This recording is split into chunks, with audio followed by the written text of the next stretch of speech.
Welcome. We are back for game 2 coming through, and it's going to be the Hawks versus DFM. Some would say a big challenge for the Hawks to really say where they're supposed to be in this season. Are they going to be contenders for a top 2 position? Are they going to be a top 4? We'll have to find out, and this is a good indicator early on.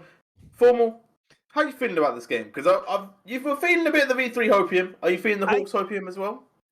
Okay, so the V3 hopium, that was a little tongue-in-cheek. This one, I'm actually casually optimistic about. I think the Hawks are going to perform better than what a lot of people are thinking, just because I still have question marks on DFM, what happens if they get challenged, and I'm hoping the Hawks are going to be that team to do that. Granted, you can make arguments about how, the bot lane really hasn't been living it up compared to the other bot lanes in the league, and that loss to the Jesters was maybe not a good opening and raises more questions about this lineup and how strong are they actually. However, they're still winning the games they're supposed to win. They're still pretty consistent in doing so. And if they are, a third, fourth place team, this is the matchup where we get to see it.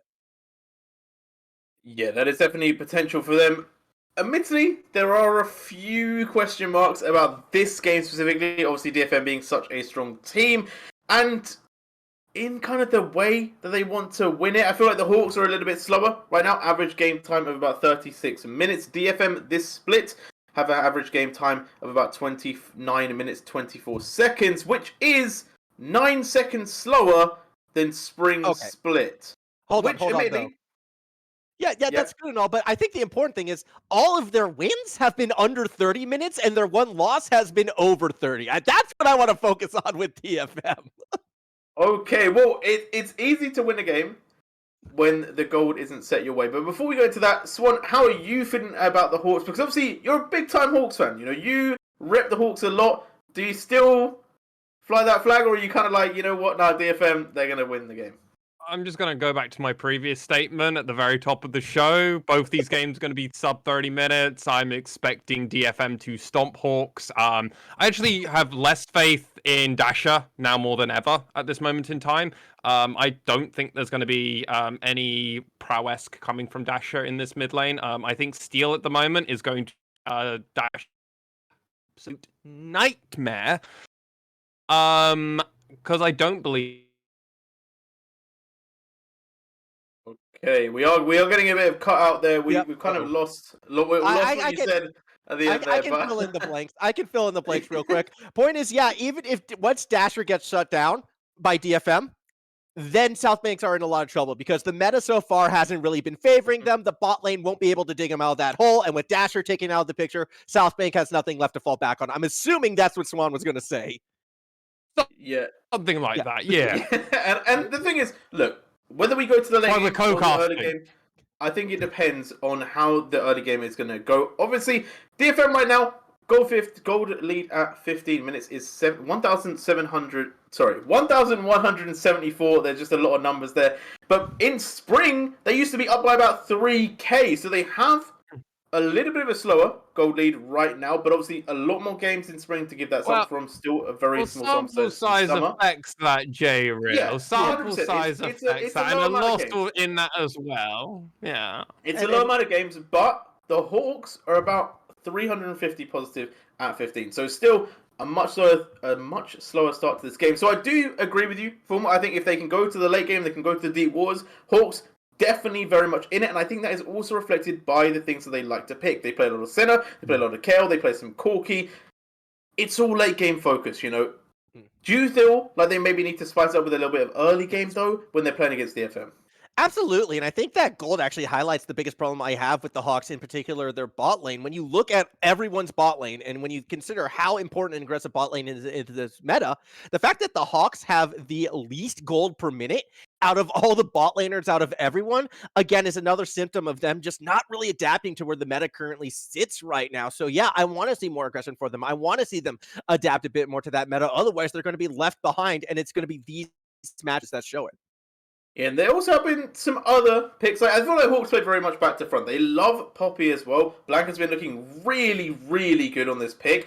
Swan, do you feel like it's enough to carry them through? It's probably going to be enough to give them the edge into the late game? Or do you feel like, Steel, also good on the Poppy, could just really rip this one up? I mean, I do my best interpretation of a rock eyebrow here at the eye raise because that's cute. Because honestly speaking, outside of Yellow Yoshi, I think the whole lineup of DFM are maybe the best team to actually play against a Poppy Comp because DFM revolutionized the Poppy Comp in the LJL and they understand not to run into a Poppy as a 5-man into the mutual bloody objective on the map like every other team in this thing. Seriously, I lose my mind watching them do that over and over again. DFM won't do that. It's an angle. It's for sure an angle, but Steel also has only played Wukong, if I remember rightly, this whole split. So if you force him off the monkey, you might have a chance at a win. But he also has the largest champion pool out of the junglers. So good fun. We haven't seen him play a Kindred yet, and I know Initialize would love that, and I'm sure Formal wouldn't mind that as well. That's also an early aggression champion, which would prevent Hawks winning. Funny that. Yeah, it would definitely be rough. And I've got a question for you guys. I believe it was a tweet from Namir. I hope I'm quoting this right. But he was saying that he was getting a little bit frustrated. The fact that teams aren't picking anything else but Tam Kench with the Senna. Now, the Hawks do like the Tam Kench. But what would you guys want to see paired with this Senna to maybe give them a bit more of an advantage? Because we talked about how their bot lane isn't the greatest at the moment. Formal, you got any suggestions? Get rid of the Senna, not the Tom Kench. I like the Tom Kench. I think the Kench is maybe the correct choice in this one. I think the Senna is what you're going to have to mix up to get a bit more aggressive and actually look to take, a bit more where the meta could be a bit more taking you. I don't know. I don't think Zeri is really that reasonable just because Zeri is either going to be picked or banned unless your first pick maybe prioritize it. But I actually like the Lucian. I like the Lucian pick in that last one. I think there actually could be an avenue with Lucian Nami if run correctly. So maybe you can replace Kench with Nami as well. That could be a way back to go. But if you want to double down on the aggression, get rid of both those champions. I'm going to quickly just say mine.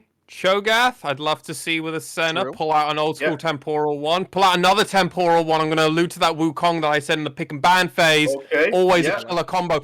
And my favorite one out of all these three, I'm sorry, temporal. My favorite one, Karma. Karma Senna is just obnoxiously gross, and it's a lot of fun. There also is the potential for Sion.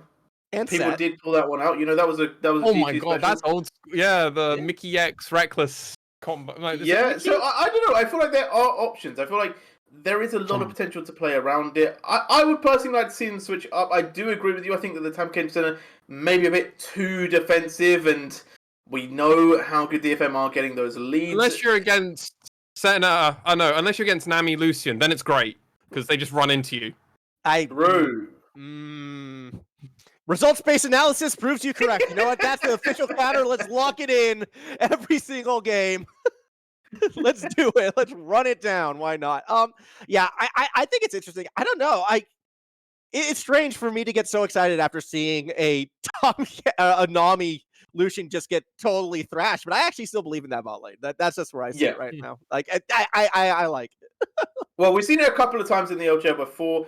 I would need to double check to remember exactly who played it, but I remember there was one game where it was absolutely disgusting. I think it might have been Sengoku that played it, and it was just ridiculous. Like the Lucian Nami just ran straight through everyone else, and there was literally nothing they could do against it. There was another one that was a little bit more mild, but still picking up the lead, picking up the wins. But we'll see if this combo does rear its head once again, as we are going to be going into draft. Formal, take it away. Must one. Let us know what is going down in this game.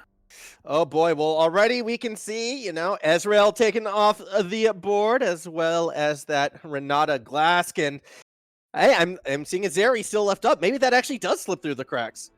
Yeah, we are, and I can confirm because I am paying a slightly more attention this time. We are on 12.12, so important nerfs and buffs have come in. Seraphine, though, being banned away. I love to see it. Might be showing that obviously someone like Marble actually is playing the ADC variant of Senna.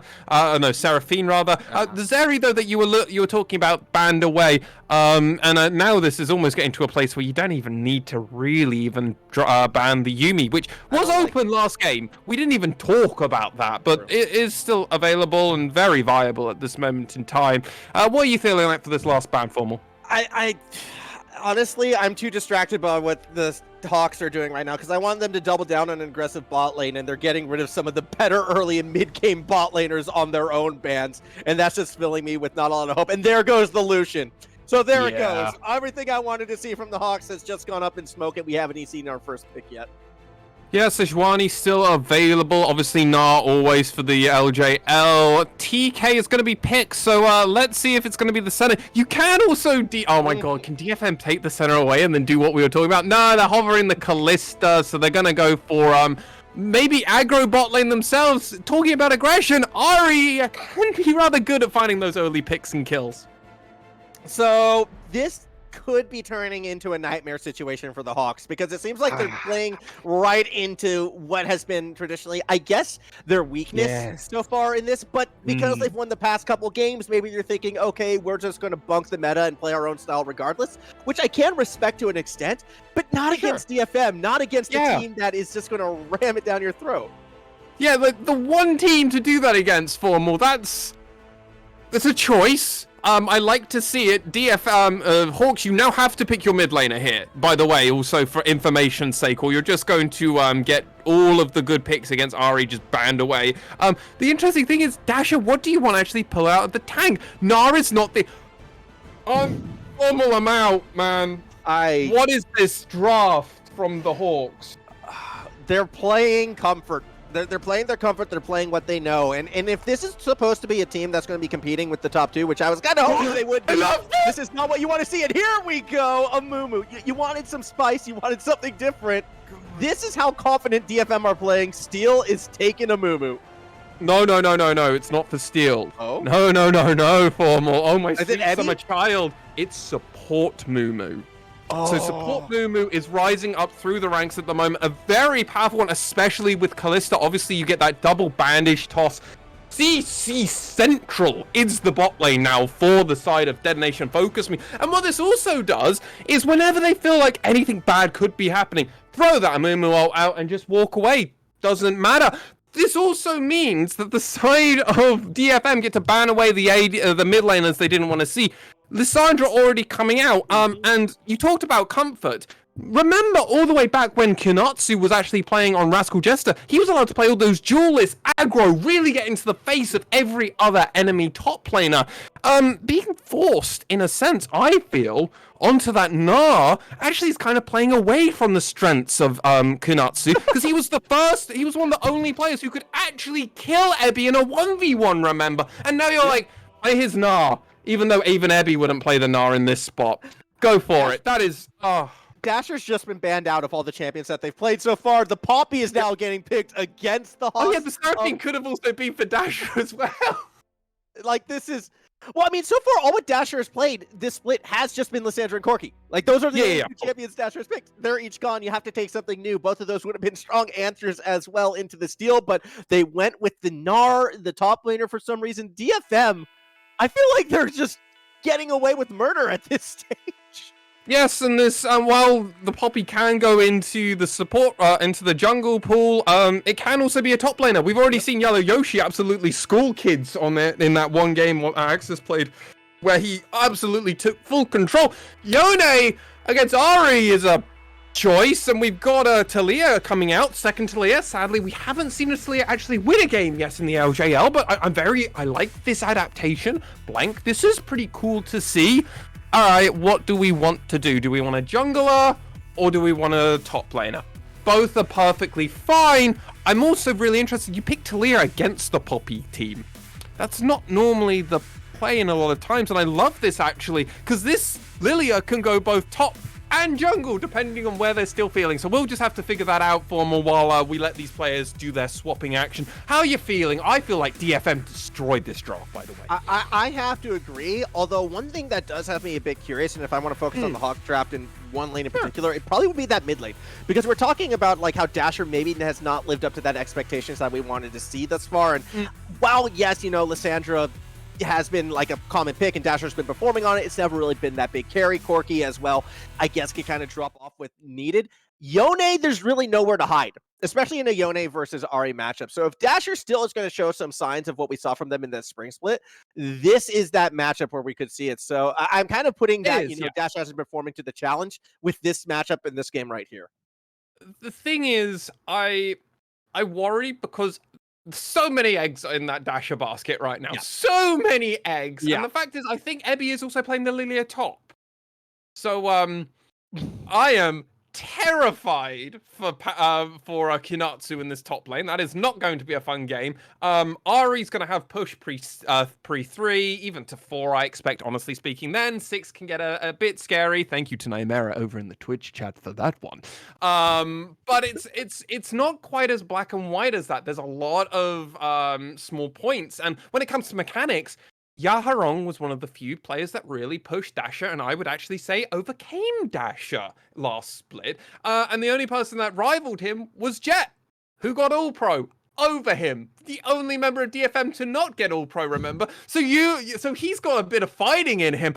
I'm excited, but I feel like DFM have a huge edge, especially in the bot lane, which we've not even talked about because we kind of ignored it after we saw how that was going to go. I mean, yeah, the big question mark I had on the bot lane for the Hawks was their inability to get gold early. And, why is this team the lowest, gold per minute? Why have they been struggling? That's something that needs to change with the way how the meta seems to be developing. It's not going to be improving in this game. And unless, for some reason we see DFM do their best V3 impression, which I highly doubt is going to happen. Yeah, it's going to be more of the same sort of pitfalls, I feel like, for the Hawks through that bot lane, which all of a sudden turns into a massive win condition for DFM. I do want to give one big spike of power that comes out from the side of Hawks, which will take a few more minutes, really, for DFM to get going. That's junglers, all right? Talia pathing and clear speed is something like a full 30 seconds, or I think it's 20 seconds, maybe faster than Poppy. It's actually absurd because of the Talia passive, right? You get to go around the walls, you get to kill everything super fast and go around, right? There is going to be an opportunity for Blank, depending on his pathing, to really, one, mess up Steel's own pathing, and he can invade onto them, by the way, as well as also maybe trying to find an angle to actually invade, and maybe even try and find that first kill, take the Rift Scuttle, do things, right? Before Steel can get on the map. That is the opportunity, because that's the only spark of hope I can really give the Hawks, because I don't think it's coming in top, and it's going to then be all on Dash to try and outplay in the mid lane. I feel like, though, that even that kind of have a response, though, because if you know that going into that matchup, I mean, I know this isn't ideal, but it is an option. All you do is just give up one camp and you look to match, right? If they can get that early tracking on Blank, giving up 1.5 camps just to sort of match a gank, protect your laners, and yeah, you might be a little bit behind, that's okay, you're playing the Poppy, that's still going to be a net positive for your team overall. And I think DFM is the type of team that's going to sort of play to that mindset. So they know about that 30-second difference. They know Blank is going to be looking for that window, and I wouldn't be surprised to see Steel mix up their own pathing a little bit just to throw it off. I'm not quite sure how they'll do that pathing, but I do agree with you. And DFM are that kind of team. They are very good at scouting. Steel rivals Hatchemetcha when it comes to the mega brain kind of. I have one ward and now I've figured everything out and I'll ping on the mini map and it's like, oh, okay. Now we know where the enemy will be. And then follow them 30 seconds later. That's where they are. It's kind of like crazy. These guys are really good at the game and they study the game in depth to understand that. I do agree with you. So then if that's the angle we're taking, is it already over the Hawks? Well, no, you still have to play the game, right? Because then you have to go layers on layers, right? Well, Blake knows that Steel knows, and then all of a sudden, we're writing death notes. They know they know. Yeah, exactly. It's all about the layers. Awful things to me. Yeah. There's a song like that. Anyway, Hawks DFM. What are your percentage chances, mate? Who are you giving the edge to? What are the percentage? Let's talk numbers. Let's talk raw stats. All right, coming into this, I was 60 on DFM after seeing the draft. I am 75 to 80 on DFM. Yeah, I'm gonna give a solid 95% the DFM here. I mean, sadly, your channel points will not give you that if you're betting in our Twitch chat right now. Or for you lovely people in the Twitch VOD, well, you just get to skip all the way through this. But oh my, let's see what this pathing does. And it's already happening. Steel is literally standing where the Talia wants to get in. Yep. Like that's what I mean. They're going to be following. They're going to be tracking. And so much of this early game is going to be reliant on sort of just keeping their eyes on Blank and making sure every one of Blank's movements is going to be accounted for, because if they can survive that 30-40 second window, all of a sudden we go down to the lane strengths, and that just favors DFM from top to bottom. Early vision came out. DFM cleared the one in bot side. They saw that Yaharong was trying to assist bot lane, and now everybody resets. We cleared wards. We're chilling. Yep. We are just big chilling. This did mean that DFM weren't able to get any deep wards of themselves out, so any early aggression or early pathing is not going to be coming out. I did not mean aggression. So Blank will start with the Raptors. We'll probably rotate around to red, then you go blue. I believe that's how you do your pathing. You don't touch Golem until you're coming down back to path bot side. I'd be very surprised to see if them do that. Normally it's the last camp cleared. That's why starting red side can be a bit of an awkward one. But clear jungle pathing isn't that bad in the grand scale of things. It actually looks like they're going to path down to go get those Golems. Which means Steel is probably going to do exactly as you said. Skip the Golems, do Raptors themselves with the red buff now, and then they're going to just match them, go bot side, and then what is this early advantage Blank is going to have? It's not going to really amount to much, except for maybe a level over Steel, which isn't a huge deal when your bot lane's already doing this.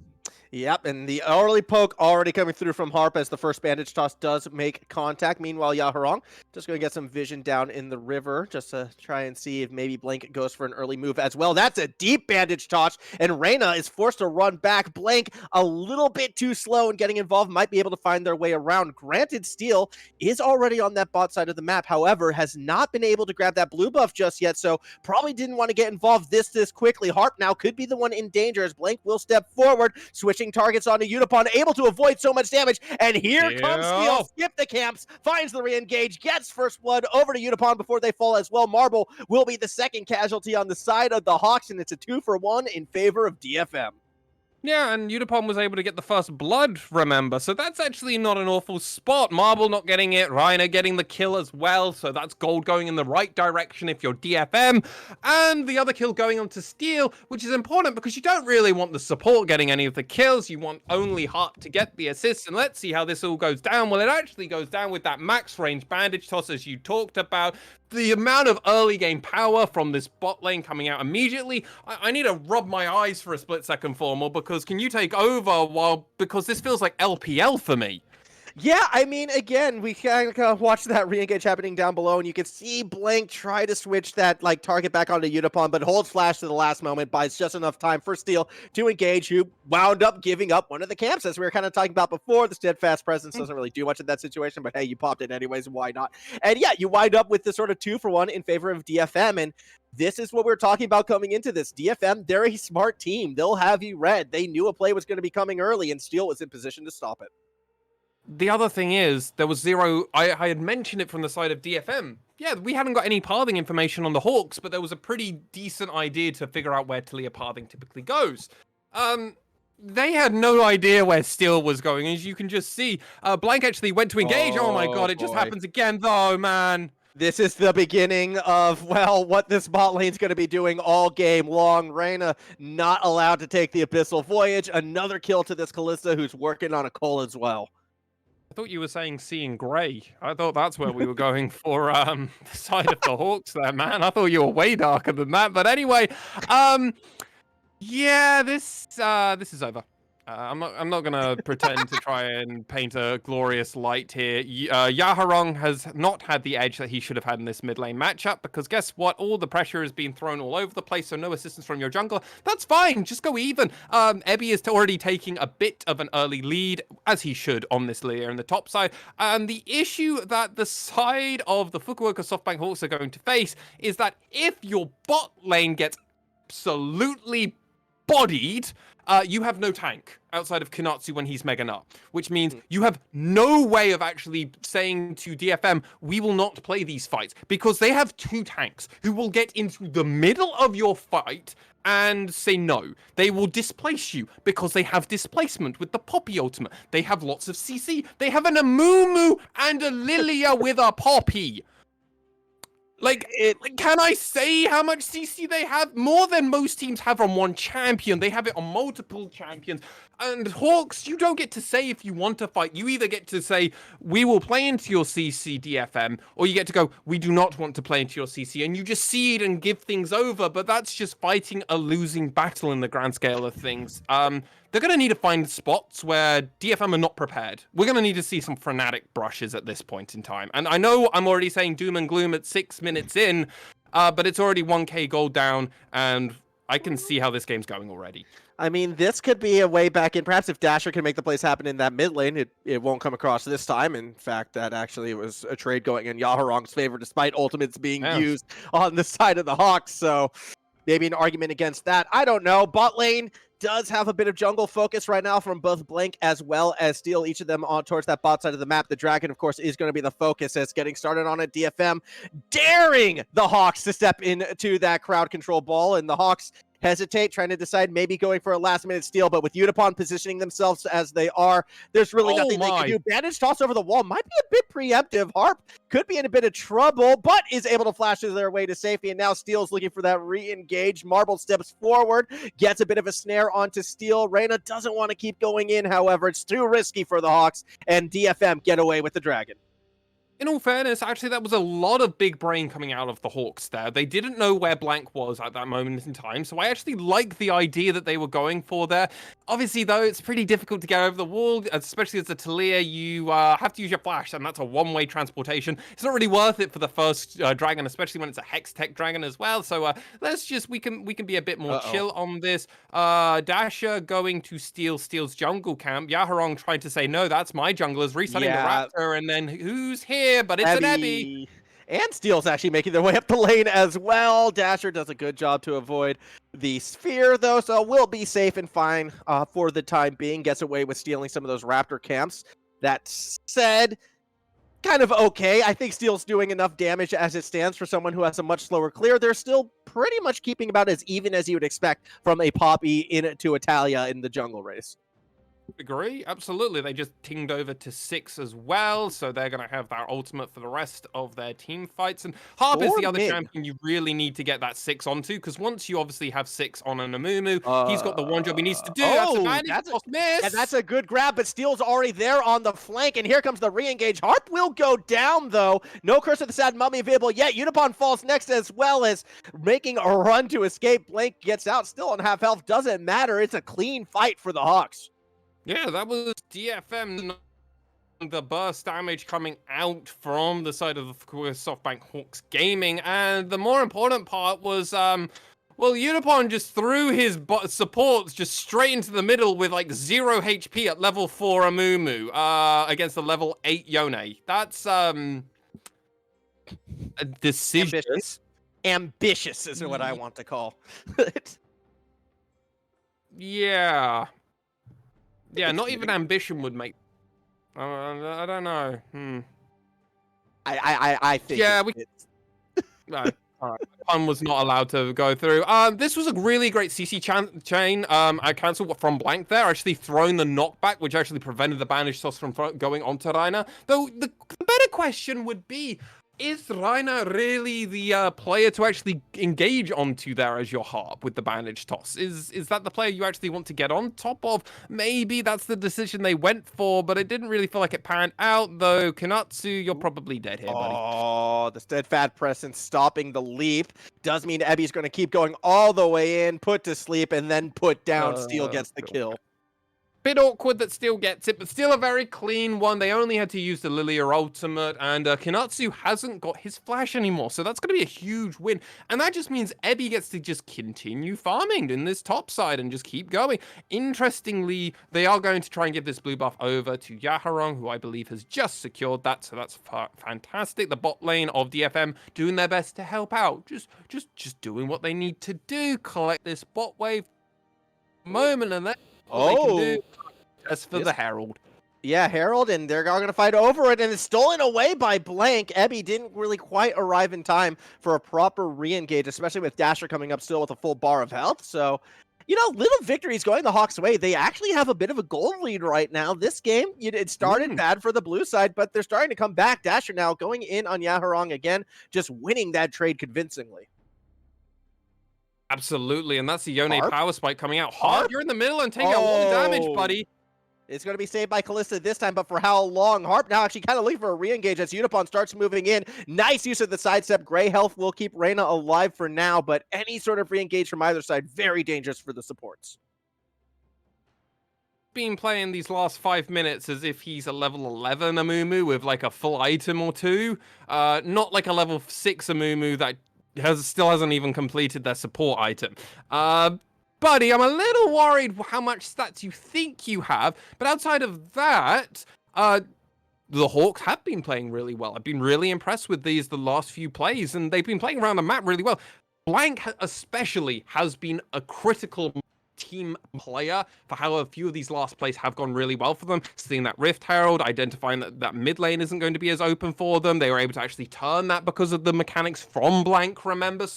So far, Blank has been a shining light. Let's see if they're able to keep capitalizing on it, or is that going to be kind of all she wrote? Because we have seen this from Blank before in the LJL. He sometimes has a beautiful moment, and then it doesn't really amount to much else outside of that.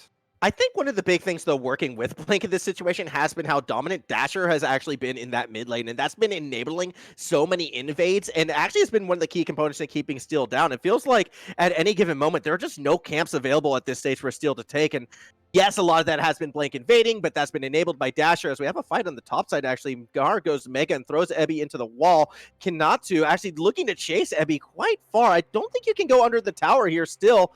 Ultimate used defensively almost by Ebby, considering it actually holds against it, but now might want to consider it again because Blank has arrived to the scene, gets the flash out of Ebby. As this is happening, second dragon is secured by DFM.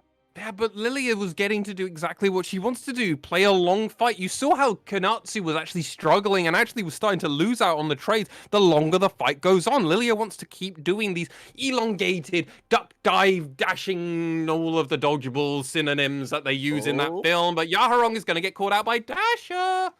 Yep, that was a good use of the boost. However, unfortunately, it's not going to be for much because Harp was able to rotate up, gets the bandage toss, gets the kill for himself instead of giving it to Yaharong. A little bit of an oops moment there. Either way, though, DFM, good turnaround.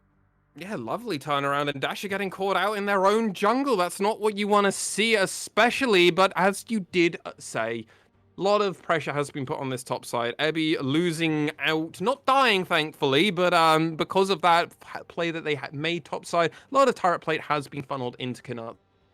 A lot of gold. And Blank, again, with that knock-up in that top side, again, just causing issues for the side of DetonatioN FocusMe. Really impressive play. The issue is, and again, I hate to come back to this, is DFM were prepared. They made a cross-map play immediately when that all was happening, and if nothing else happens for the side of the Hawks, DFM can actually play an uncharacteristic game and actually just stack dragons this one time. They can just stack it and win 3 dragons. Like, it's not a complex task for them. And they can do that and still win before 30 minutes. So my prediction is still live. I mean, I kind of at the stage where they don't even need the dragons per se. They just need the team fights in that sort of river where their crowd control can really come into play right now when you have the amount of lockdown that they have, forcing the Hawks into any sort of situation. You feel like we'll be going against the Hawks in any given situation. So as we look more towards the top side, though, this has been another area that has been going Hawks' favor. I mean, Kanatsu has been doing a great job kind of pushing Ebby in, but now Ebby trying to get a little bit of revenge. She needs to be careful. Doesn't know that Blank is waiting in the wings. Here comes the gank. A good little sidestep. Doesn't get knocked through those stones, but it might not matter. Ebby just trying to buy as much time as possible for Steel to get involved, and here comes the Poppy. That will be enough to scare Blank and Kanatsu back, who were actually taken quite low by the top laner themselves. Oh, I mean, that's what happens when you go against a fully stacked Conqueror Lilia when she's been doing a fight prior to this. And Dasher Blank rather, might have a lot of just stats and just raw damage. That doesn't mean they can take any damage themselves. That Talia is still fragile. And while she might be a rock thrower herself, do not throw rocks at her. She could not take 2 more or 3 boulders from that Mega Gnar, that's for sure. Thankfully, the Gnar is on her side, but I do worry a little bit if they do have to deal with that Reiner also just taking a bunch of auto attacks from Unicorn, just free. Well, it's a Tom Kench. They'll be fine. But also, it's good to hear you confirm it. Malphite, the perfect counter to Talia. Either way, Dash, you're going to be going in on Yahurong, and we'll be scared right back underneath that tower for now. Trinity Force being bought on the top side of the map, so that could kind of help a bit more of that damage output coming from Kanatsu, but it also feels like stepping away from maybe perhaps a dedicated tank role, considering that Reyna has been pinned back. Either way, we're going to see how tanky this Reyna is right now, because here comes the engage. Curse of the Sad Mummy gets 2. Teleports coming in as Steel gets to the back line and knocking away Blank. It means the numbers advantage is in favor of DFM. Yahurong's coming on the flank. Charm connects just as Blank tries to re-engage, and the jungler from the Hawks was not allowed to do anything as the team dies around him. That is a 4 for none.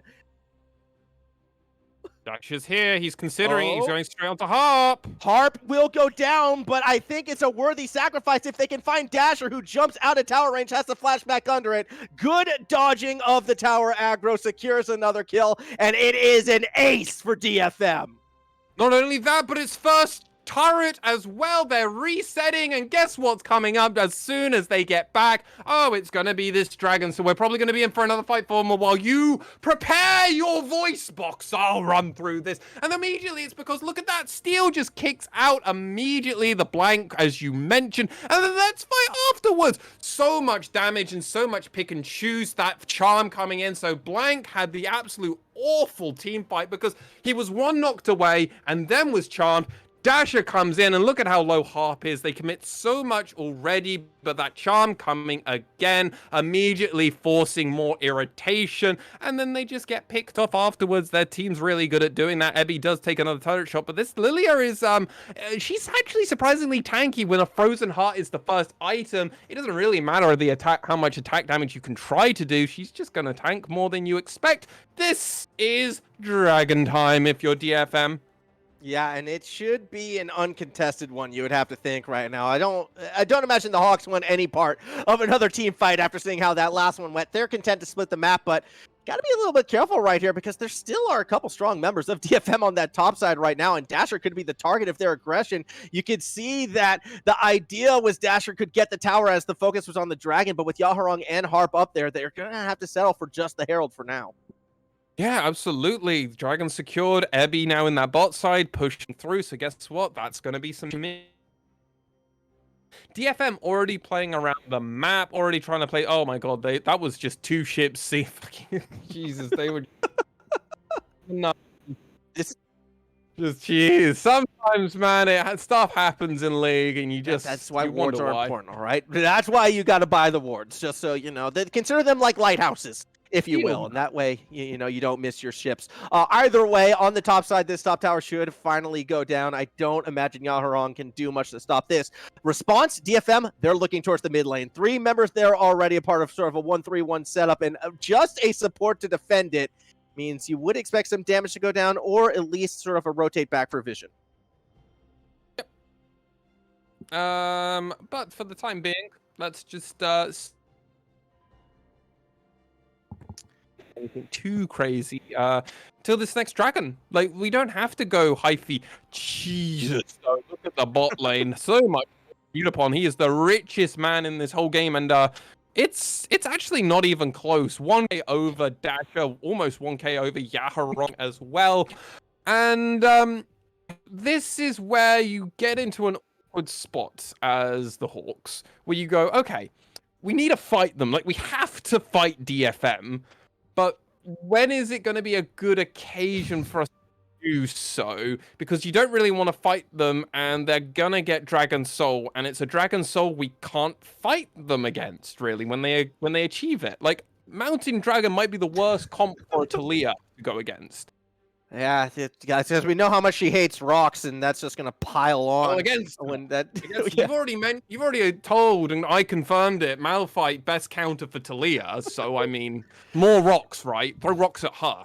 Exactly. It's just a bad time coming, and It's going to be difficult. When we were looking at that gold, for me, the one that stood out again was just Marble, the lowest amount of gold on the Hawk side right now. Again, just continuing to not be able to get that same sort of output as the other bot laners. Granted, you can't say, well, yeah, they're on the Starving Senna, so you wouldn't expect them to be that high. But even then, a 4K differential between the bot laners, that's an entire completed item at this stage right now. And you can see that in the builds. I don't think the Hawks have the DPS to really contest when DFM decide, yeah, it's time for us to grab that Dragon Soul.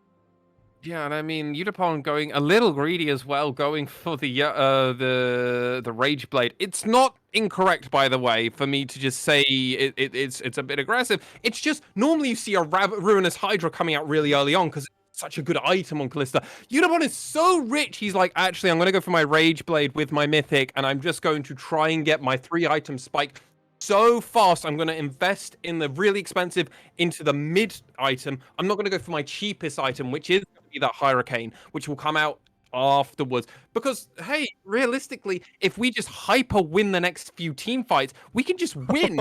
Anyway, it's 1 minute till there. So Dash, Steel, why don't you show yourself there on the Baron while the rest of us just jump over this wall and do this Baron? This is so obnoxious, man. I mean, Ginsu's is good for the Baron take, so it kind of does make sense. Ebby, though, could be the one who gets caught out as the Weaver's Wall will block off any chances of escape. Ebby has to go deeper in order to stay alive, trying to get a bit of damage right back onto Konatsu, but it's not going to work out. Still, though, Baron was secured as that fight was happening bot side, so I guess you can say top laner for Baron, a pretty good trade for DFM, who's accelerating this game.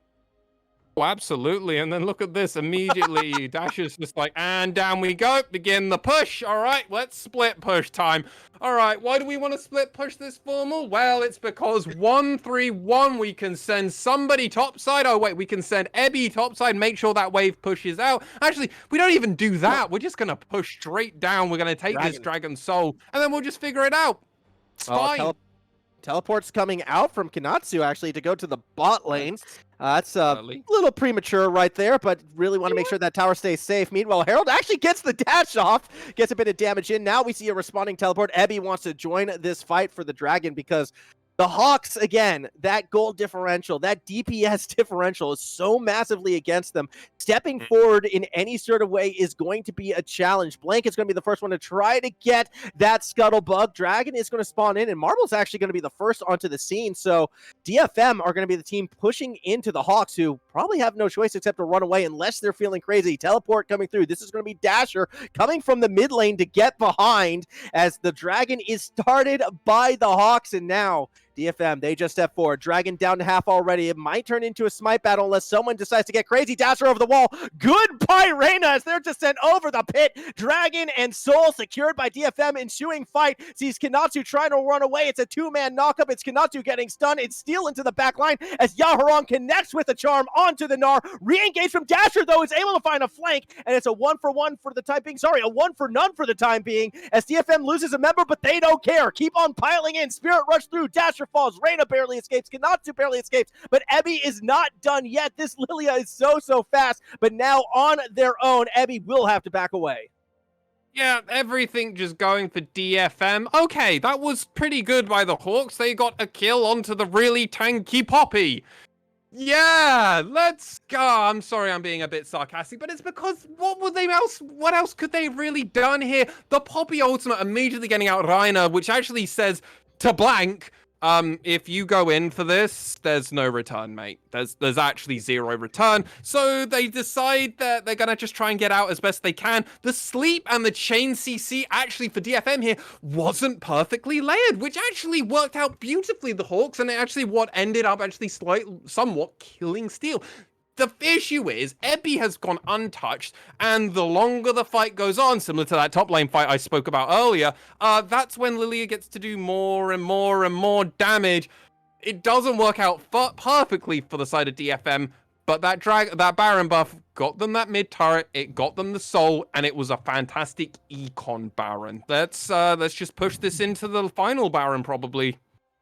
Yeah, if we can get to that stage. I mean, look, for your prediction, under 30 minutes, we only have 5 minutes to go in this game, right? And I I'm think feeling Baron good, will man. I'm spawn feeling very just good. before that, so we could be seeing the Baron into the game end if we continue at this pace. Kanatsu goes ahead and gets a bounty on that bot side tower, so that might help us keep the Hawks somewhat competitive. The thing I'm worried about, though, third item completed for Utapon, and now we're going to be looking at that Kalista pretty much firing on all cylinders come this next team fight. Meanwhile, still a long way to go for Marble and Co. on the Hawks side. Yep, and this gets to a place now where Steel doesn't even mind what Kanatsu's doing to them. They are so tanky and obnoxious. Look at what they've gone for. Stone, they're Dead Man's play into Fast Man's Mythic. I can't remember. It's Chemtech. So that Poppy's just going to get around. She's going to be hitting into walls. Blank, do not put a wall that looks really bad for your team, or you're just going to get smacked into that wall. It's very obnoxious. It's why actually Poppy Talia is actually a really nice combo. If you can get Poppy top into a Talia jungle, really good if you can synergize that together. If it's on the enemy team and you get hit into it, it's really bad. One thing we do need to try and see, if any of us or even our lovely viewers out there can do, let's try and figure out how many souls Marble has, as that is an alternative win condition for the Hawks. It's not going to be a good one right now, but that's a way in. No, seriously, Formal, we have to start talking about this because it's getting from bad to worse, and we need to think of the angles for them. I think that Marble could be there. I think we complete a second item before we start looking at that, to be quite honest. Hey, let's not talk about how TK's already got the item and Reiner's got it, but not Marble, as they knock on the door. Oh, here we go. Weaver's Wall actually is going to cut off Ebby and Steel, and that's exactly what you were talking about. Reyna's just thrown right into the wall. It's as if you're a prophet sometimes, Swan, as that's going to continue this siege. Again, the front line is gone, so it's no tanks versus 2 with the Mountain Soul, and DFM can just pick and choose whatever fight they want. Why was I cursed to have this power of cursing one of my favorite teams? I didn't want this power. Oh, here we go. This could be the fight they want. Curse of the Sad Mummy only gets Dasher, and Harp actually is taken quite low. Enough so that Utapon will be forced to pull him to safety. The mid tower will go down. Charm connects onto Dasher right as they go in. Utapon just going to go ahead. Sorry, Yaharong is just going to go ahead and dodge any of those autos that are going to be coming in. In the end, they're able to get themselves quite safely out of there. Baron in less than a minute. DFM, if we want to end this in under 30, they got to start moving there now. I think that's pretty good. They got another tower. They've got all of the outer towers, and they're already fighting onto a base. All right, 1 minute, and Baron's coming up right now. You can see where 3 members of DFM are already running over to. Steel's running over there as well. Yaharong's got his TP. Oh, I'm feeling good about my prediction today, Formal. Feeling very good. Ooh, I don't know, though. It's going to be tight.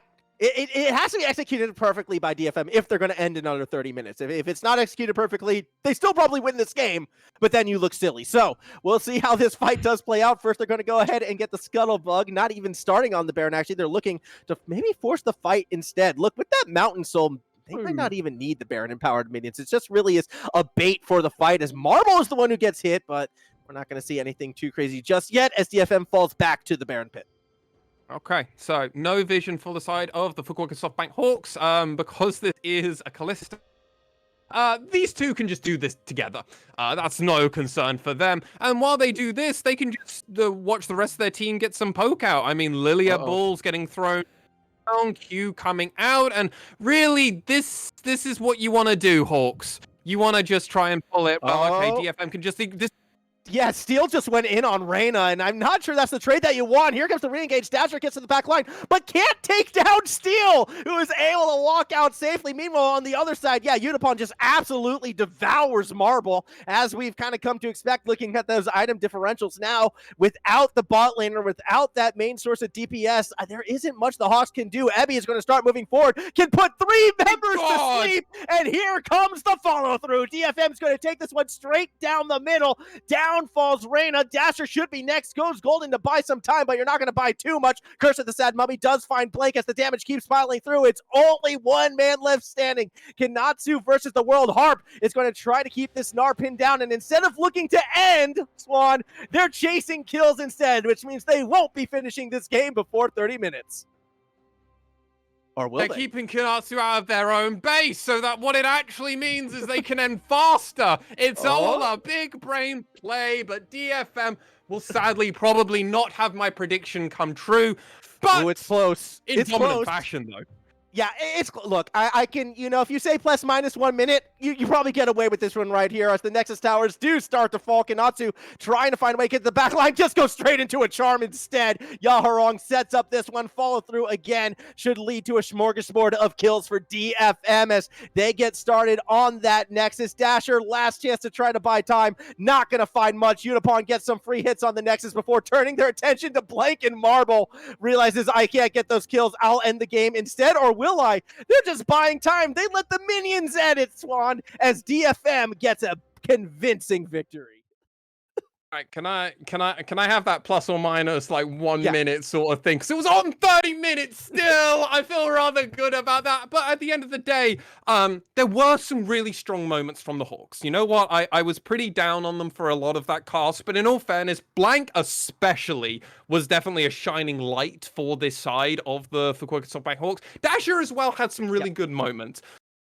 But you hate to dog on a team, but when it's black and white, the bot lane of DFM came alight, and we're still yet to really see the shining star that could be the bot lane of the Fukuoka SoftBank Hawks. Marble statues aren't really known for having that gleam, for sparkling in the sun. They're No. kind of more there, typically in the background of a garden, or in this case, in the background of the Hawks' performance right now. Just not being able to keep up in terms of the GPM with pretty much every other bot laner right now. It's going to continue to be the SoftBank Hawks' Achilles heel until they learn to adapt with this more aggressive meta. And yes, we saw a Senatom combo win earlier today, but that was, against V3, and when you go up against the best teams in the region, it just falls short. Was also Sengoku Gaming also piloting that bot lane as well. Yeah. It was a rough one, but look, we're gonna go ahead and throw it to a break right now. When we come back, I do believe we're gonna be looking at some of our future matchups as well, so do stay with us. More LJL when we return.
Okay, my swan, well done. The predictions have come pretty true. Have you got a crystal ball at your desk?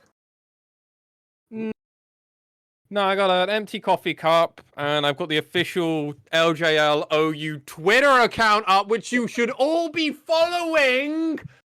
But outside of that plug, yeah, no, I mean, apparently when it comes to the LJL, I'm a little bit of an oracle. I might watch a lot of this league.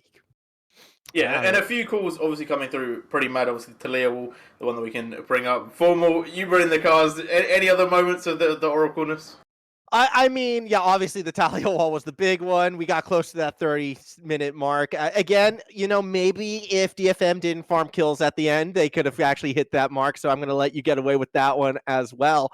But for me, I don't know. The big takeaway I have from this game when looking at DFM, I've been questioning some of their decision making. What happens when this team gets pressured? What happens in a more even game? They were pretty even at that 15-minute mark. Like, that gold lead was very, very small in DFM's favor, but their shot calling, their macro, leagues and bounds ahead of the Hawks, and that almost turned out to be the difference in this matchup. So I think some of those questions, they're not entirely answered because we still need to see that rematch against Sengaku. But for right now, yeah, this DFM, they're looking more and more like a more complete team. Yeah, 300 goal lead at 15 minutes to DFM. So obviously we talked about how far ahead they can be previously. Not the same lead, but 4 Dragons at 23 minutes. That's a lot of early game dominance. That's a lot of pressure around those objectives. So really big plays from DFM, closing out early as we expected. Now, I want to get into the draft of this game. So if we can bring up the draft from last game, there was a few really interesting picks that came through here. Now, we talked a little about the Senna Tam Kench. We said that they like to play it a lot. Also, shout out Namera, he said maybe the Swain Senna, so that's another option that we could have had. Moswan, how are you feeling about the Hawks playing this duo? Because they played it a lot now. The what, sorry? The duo, the Senna, the Tam Kench. Oh, yes. I mean, honestly, I still think it's one of the best duo bot lanes in the game. I think Senna is a broken champion at this moment in time. I think you do have to be a little bit different, and there are certain times where you can play farming Senna, especially now on 12.12.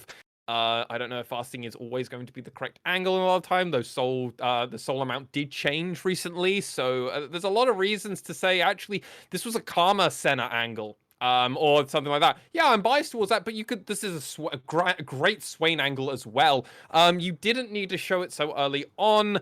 A lot of questions honestly come out. It's perfectly fine, but I think they got absolutely draft gapped by the bot lane of DFM personally as well.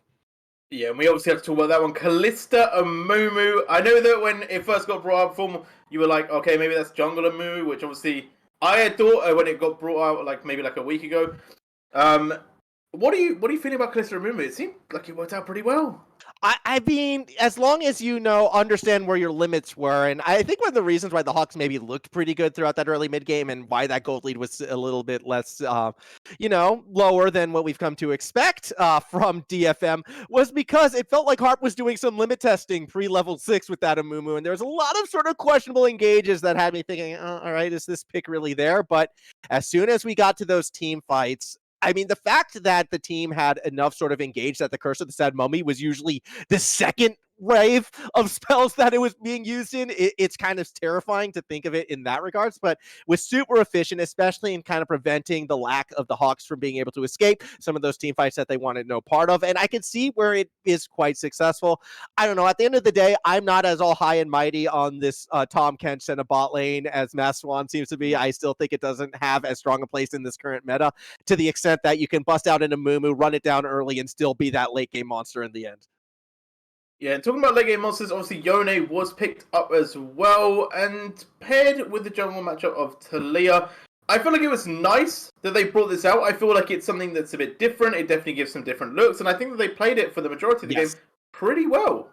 Yes, this is the one that I want to jump in on, because this is where I think, this is what I liked about the Hawks team composition. And I think Dasher, actually, as great as Blank was, it was because they were enabled by Dasher. Dasher did a fantastic job into Yaharong through that early and mid game where we were expecting Yaharong to really keep that lane push in, and getting a lot of trades to go their way, and enabled the faster jungler, yes, in Blank on the Talia, to be able to invade and really give a hard time to, Unipon. Did it work out in the end? Not quite, but it was a big reason why we saw the Hawks be so competitive for as long as they were. My issue is that Dasher didn't really get unlocked from the lane as early as he No. needed to, and a lot of times, and wasn't able to roam as much as I really needed him to do, because Blank was enabled, but then didn't really capitalize. We saw in that top lane play there was something going for them, and that was definitely options for them, but I just wish Yaharong, I just wish Yaharong wasn't keeping Dasher in lane so much, because eventually mid to late game, there was like a 2-level difference between Yaharong and Dasher, which was kind of just really sad. I understand that was because Dasher was being pulled around the map more than anything else, and that was just DFM macro more doing that. And I do agree. I think Dasher played a great early to mid game. It's just a sad transition phase for all of the Hawk members. It didn't go great. The game is hard when your bot lane is like essentially 5k down in the team fight that matters the most. Yeah, you have to it's always force gonna be into above a dragon fight. You're already like 6k, like Yeah. 6k down. It's not great. Yeah, and talking about not great, you guys weren't too fond of the Gnar in the top lane. You weren't loving the fact that he picked it. But I will say, I think that Kanatu actually played pretty well in this game, to be fair to him. Like, yes, the Lilia had some moments. He's a good player, so I expect that of him. I see. I'm with Swan on this one. I think it had less to do with the pick and more to do with the player themselves than just being in the right place at the right time. Because my memory of the top lane, unless it was a 2v1 or a 3v1, was Harp kind of running circles around Kanatsu as they're just trying to get farm and trying to stay as competitive as possible. Lilia, to me, was the shining light almost throughout that early and mid game on the side of DFM. Just the ability to prolong those fights. Oh, well, Ebby as well. I mean, Ebby's pretty great. Ebby's pretty. But it's always Ebby. That's the thing. It's like Kanato, I think, did put up a good fight against Ebby, and it's like Ebby is, well, he was MVP last split, you know. So I think in a way it gives me confidence that if they do put Kanato on some of those carry champs, maybe he can actually really pop off and really put a good showing for them. But with that being said, DFM coming through once again with another win, looking very, very strong, and we'll have to see if that does continue. Obviously, the big rematch.